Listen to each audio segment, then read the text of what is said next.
Saludos hermanos en Cristo, soy el pastor Gustavo Maita, soy pastor misionero en la isla de Puerto Rico y tengo ya 3 años y medio sirviendo al Señor allí junto con mi esposa y mi hija Micaela.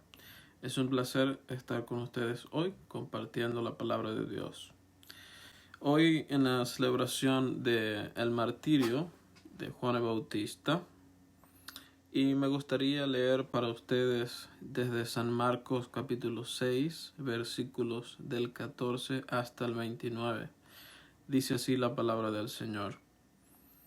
Oyó el rey Herodes de la fama de Jesús, porque su nombre se había hecho notorio, y dijo: Juan el Bautista ha resucitado de los muertos, y por eso actúan en él estos poderes. Otros decían: es Elías, y otros decían: es un profeta, o alguno de los profetas. Al oír esto, Herodes dijo: este es Juan, el que yo decapité, que ha resucitado de los muertos. Porque el mismo Herodes había enviado y prendido a Juan, y le había encadenado en la cárcel por causa de Herodías, mujer de Felipe, su hermano, pues la había tomado por mujer. Porque Juan decía a Herodes: no te es lícito tener la mujer de tu hermano. Pero Herodías le acechaba y deseaba matarle, y no podía, porque Herodes temía a Juan, sabiendo que era varón justo y santo, y le guardaba a salvo, y oyéndole se quedaba muy perplejo, pero le escuchaba de buena gana. Pero venido un día oportuno en que Herodes, en la fiesta de su cumpleaños, daba una cena a príncipes, tributos y a los principales de Galilea, entrando la hija de Herodías, danzó y agradó a Herodes y a los que estaban con él en la mesa. Y el rey dijo a la muchacha: pídeme lo que quieras y yo te lo daré. Y le juró: todo lo que me pidas te daré, hasta la mitad de mi reino. Saliendo ella, dijo a su madre: ¿qué pediré? Y ella le dijo: la cabeza de Juan el Bautista. Entonces ella entró prontamente al rey y pidió, diciendo: quiero ahora mismo que me des en un plato la cabeza de Juan el Bautista.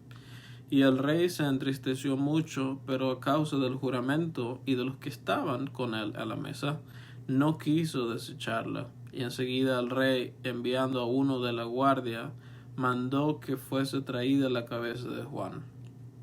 El guarda fue, lo decapitó en la cárcel, y trajo su cabeza en un plato, y la dio a la muchacha, y la muchacha la dio a su madre.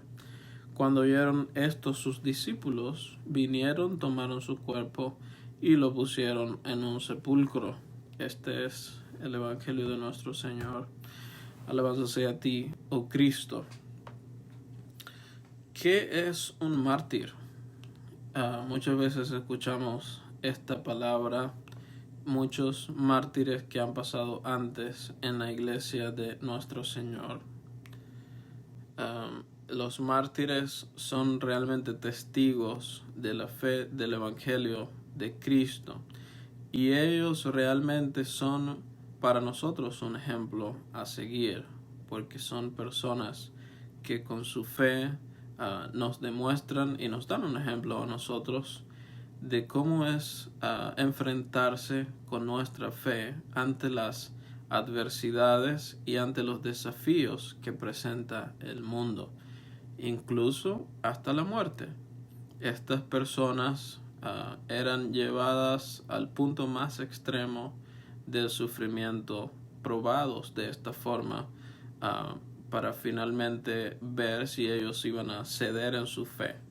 Pero los mártires que conocemos en la iglesia, ellos realmente mostraban que su fe era fuerte, y era fuerte por causa de Dios mismo, de la palabra de Dios mismo en ellos. ¿Qué fue lo que llevó a Juan a ser un mártir, a confesar su fe de esta forma, en este extremo? Y es que el trabajo de Juan era ser un profeta como los otros profetas, y como dice nuestro Evangelio, es como los otros profetas. ¿Qué es lo que lo hace igual a los otros profetas? Es el hecho de que habían 3 tareas para un profeta. Primero, llamar al arrepentimiento, y eso implicaba hablar incluso antes de los reyes. Recuerda cuando Natán estaba predicando el arrepentimiento a David a través de esa famosa historia. Pero también, además de llamar al arrepentimiento, era hablar sobre el futuro, ¿cierto? Era hablar de las cosas que iban a acontecer en el futuro. Y finalmente, hablar de Cristo, anunciar a Jesús para el perdón de los pecados del mundo. Ese llamado al arrepentimiento es un tema delicado, ¿no es cierto?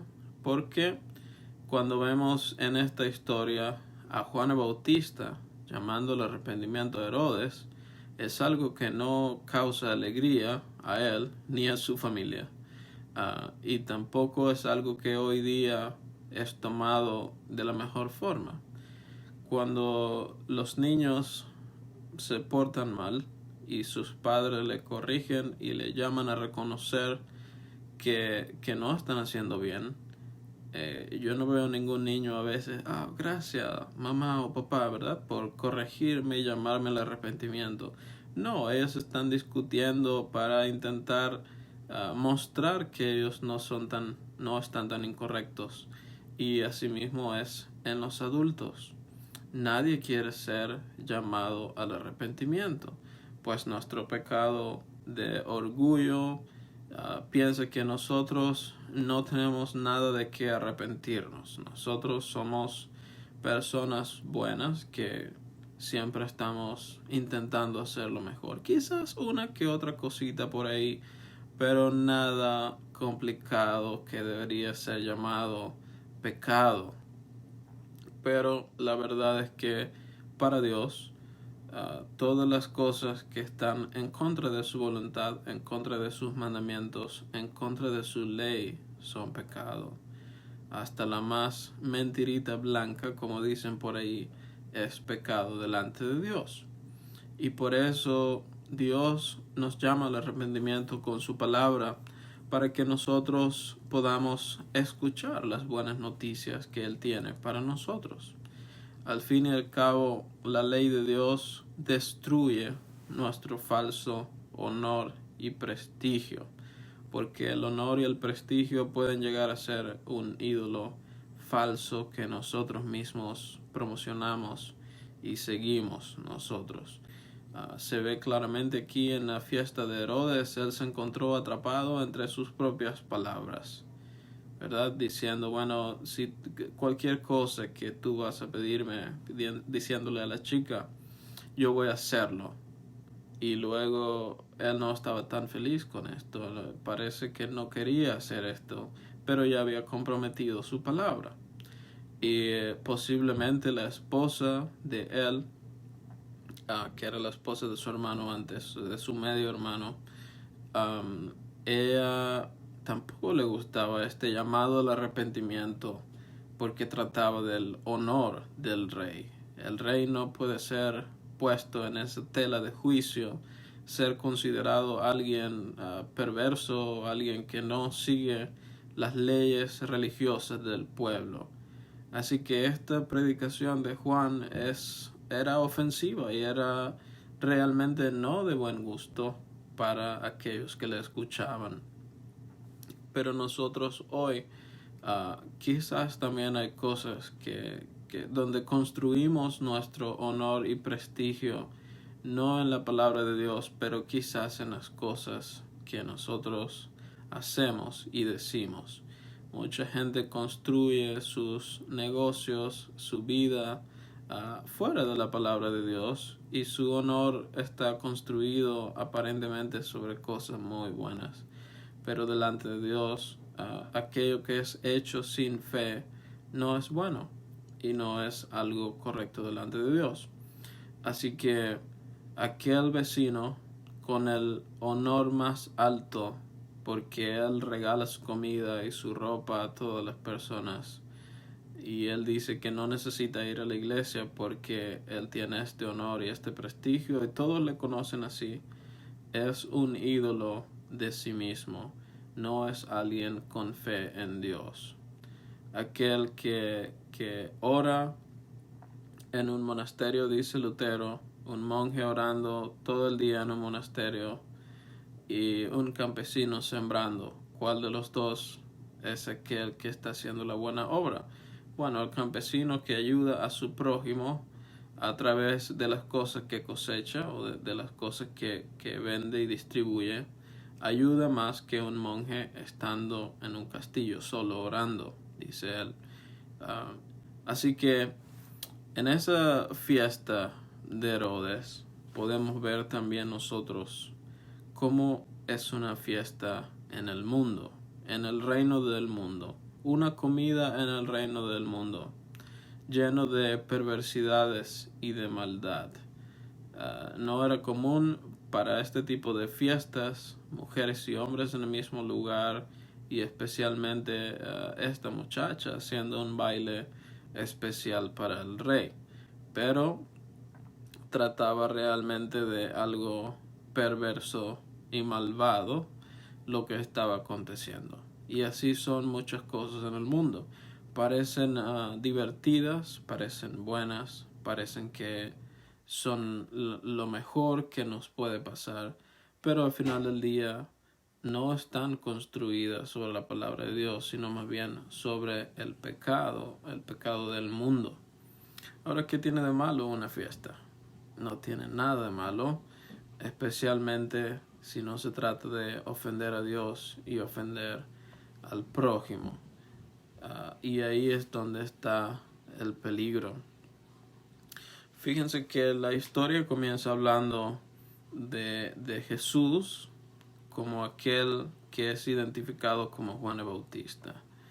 Y Herodes piensa que él es el rey poderoso y más importante, pero al final del día él es el más débil delante de Dios. Y aquel que es el más débil, que es Jesús, que va a entregar su vida en la cruz más adelante en nuestra historia, es el más importante y poderoso, porque con quien él se está enfrentando no son contra enemigos mortales, enemigos digamos de carne y hueso, pero más bien contra la muerte, contra el diablo y contra el mismo mundo. Así que tenemos que saber que realmente el poderoso, aquel que tiene dominio sobre todas las cosas, es nuestro Dios, nuestro Señor. Los reyes y los presidentes, los malos y los buenos, son lo que son porque así Dios lo quiere y los usa para su propósito. Mira mismo Herodes, con todo su poder, él estaba buscando matar a Jesús, ¿cierto? Cuando él era un niño, cuando él escuchó de los 3 reyes magos, de los sabios, que venía otro rey, que ellos estaban buscando otro rey, eso no le gustó a él. Y él intentó matar a Jesús y no pudo, porque los planes de Dios no se rompen de ninguna forma. Cristo es aquel quien es el verdadero rey de nosotros, y en su reino es un reino de amor, no es un reino de la violencia. Cristo peleó como nuestro rey por su pueblo en la cruz, destruyendo aquellos verdaderos enemigos que ningún otro humano podría destruir. Y así Él nos ha hecho suyos de tal forma que todas las cosas que son de Él son nuestras. Todo su amor, todo su perdón, toda su piedad, toda su justicia es nuestra.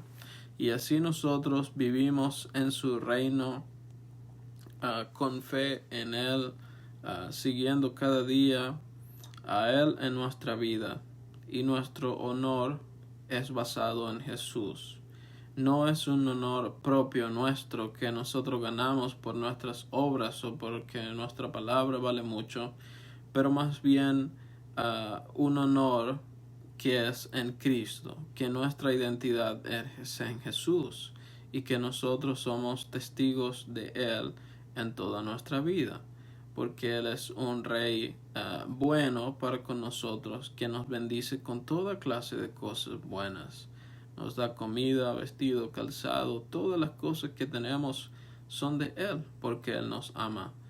Y su reino es donde nosotros vivimos, en su palabra, escuchando a Él, arrepintiéndonos y siempre amándonos los unos con los otros.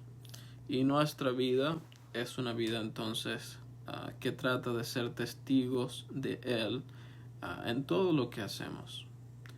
Pero ese ser testigo no es solamente algo difícil que pasó allá con Juan, pero también es algo difícil hoy en día. En el Medio Oriente hay cristianos que mueren diariamente entregando su vida por confesar a Jesús. Quizá de este lado del planeta puede ser que no es tan cruel, pero sí hay cosas que se oponen a que nosotros seamos testigos de Dios.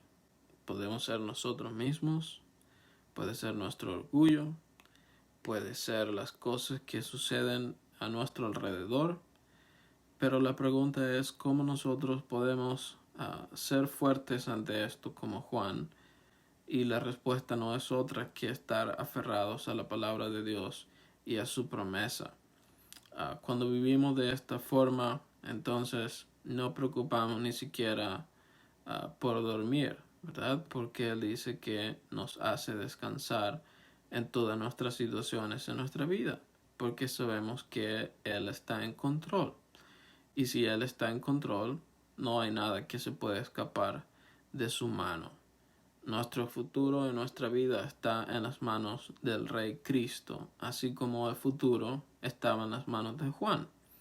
Parece una historia muy triste, pero realmente es una historia llena de mucha fortaleza para nosotros como cristianos hoy, porque también nosotros sufrimos persecución en la televisión, en las redes sociales, en todos lados, gente defendiendo el aborto, gente defendiendo todas las cosas que Dios prohíbe y que Dios no quiere porque no son buenas para nosotros. Y nosotros necesitamos como cristianos seguir confesando estas cosas en la universidad, en nuestra casa, en el trabajo, en nuestra vida diaria. Nosotros no somos profetas como los profetas antiguos, pero sí tenemos estos tres, vamos a decir, trabajos de llamar al arrepentimiento a nuestros familiares, de poder nosotros mismos vivir en arrepentimiento diario, considerando también cada día nuestro futuro con Cristo en el cielo, porque Él dijo, me voy al cielo a prepararles una morada, y eso significa que ni siquiera de la casa después de la muerte tenemos que preocupar, porque ya nuestro Señor se ha encargado de todas las cosas. Y en tercer lugar, trata de anunciar a Cristo, y esto lo hacemos con nuestra vida, con nuestra boca, con todas las acciones que hacemos. Cuando ayudamos a alguien, no lo hacemos porque somos buenos y tenemos el mejor honor en la comunidad. Lo hacemos simplemente porque es parte de la vida nueva en Cristo, porque somos hijos amados de Dios, y eso es lo que hacen los hijos amados de Dios. Al fin y al cabo, el honor es en Dios, porque Él es quien lo merece, todo ese reconocimiento. Así que deseo que esta historia de Juan pueda fortalecerte a ti también en el hecho de cada día anunciar a Jesús a tu familia, en la comunidad y en todos los lugares donde te encuentres, sabiendo que así como el Señor acompañó a Juan en este momento complicado de su vida, así también nos acompaña a nosotros. Jesús dice que en el mundo tendremos muchas dificultades. Él no nos miente sobre estas cosas. No vamos a la iglesia porque pensamos que todo nos va a ir bien ahora. Ya la suerte nos acompaña y nos va a ir bien. En el mundo tendrán aflicciones, dice Jesús, y esto es un hecho. Pero, Él ha vencido al mundo. Él ha vencido al diablo. Él ha vencido la muerte. Y ahora tú, como su Hijo amado, no tienes nada de qué temer. Porque Cristo es tu Rey.